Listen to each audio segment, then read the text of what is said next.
Faustino Oro, the golden chess boy who started learning the game at the lockdown of 2020 and is already smashing all records. His sword passed the ELO rating of 2300 at just 9 years old and is on the brink to become the youngest international master in history. We'll review the secret sauce behind Faustino's supercomputer brain and lion-hearted courage. And we'll see how online platforms like chess.com have been playing a central role in how these kids are breaking all the records. Faustino's rise reminds me of another pretty famous prodigy from Argentina, a footballer called Lionel Messi. Have you heard of him?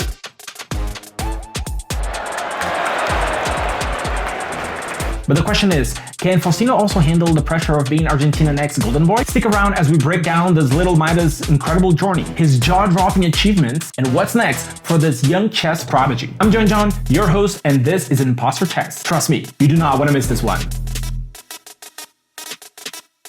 Isn't the plasticity of young minds so mind-blowing? When a kid's brain dives into something as challenging as chess, it rewires itself to dominate it. With dedication and the right resources, kids this day can turn anything into second nature. And that's exactly what we see happening with Faustino. When brain power meets talent, boom, you get a prodigy. Faustino's coach, Jorge Rosito, always says that Oro's calculation skills are off the chart for his age. His strategic thinking is something you would expect from much older seasoned players. For a golden boy, Oro processes complex strategies like a supercomputer. By the way, ChatGPT recently taught me that Oro in Spanish means gold. I don't know if you believe in fate, but the universe surely played an interesting card by giving Fausti such an accurate surname. Our little Midas was born in an era where online chess revolutionized the game for young players. Platforms like chess.com have made it possible for prodigies to battle against top-tier global talents right from their living rooms. Back in the old days, a growing chess player would have to battle their way up in the ladder in their local chess club and travel to tournaments. But today, it's like having a world tournament at your fingertips. So what's next for Faustino? Are there any limits of what the golden boy can achieve? Let's rewind a bit so we can grasp how incredible our Fausti is. Picture this, it's 2020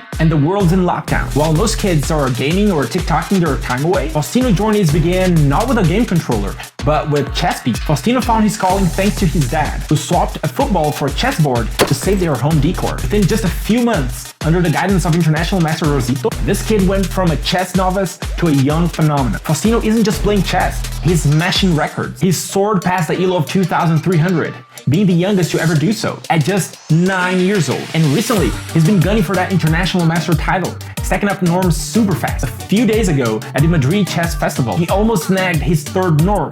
That would have made him the youngest IM in history. To achieve his third norm for the IM title, Oro had to gain 5.5 points out of 9. And even though he was undefeated by the end of the tournament, he just summed 5 points in total. He wasn't thrilled about not getting the IM title yet, but Fausti's performance in Madrid was still incredible enough to help him pass the 2400 ELO barrier. He still has some time until the first days of August to keep trying to achieve the bold mark of being the youngest IM ever. What's impressive about Fausti is that he has an ELO rating at his age that has never been achieved in the history of chess. Not by Bobby Fischer, not by Garry Kasparov, not even by Magnus, who many believe is the GOAT of the game. But how does he deal with all the comparisons and pressure? The idea of a kid becoming a superhero is fascinating, isn't it? Watching these prodigies bending the idea of what is possible is intriguing, but all of the fame and its perks comes with a price. High-level sports demand a lot of effort and bring tons of pressure. Dealing with these as a kid can be exhausting, but Oro seems to handle the possible downsides of his career very well. Even at 6 years old, he was challenging international masters without a hint of fear. In his coach's beautiful words, he's got the mind of a computer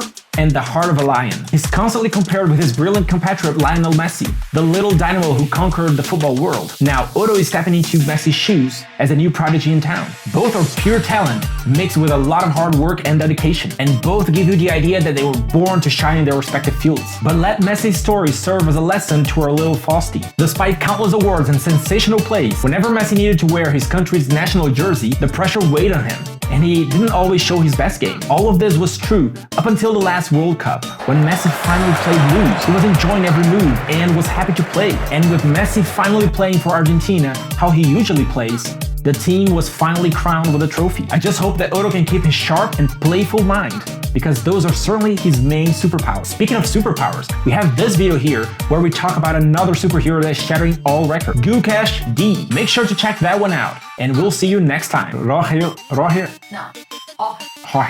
Rosito. Jorge Rosito.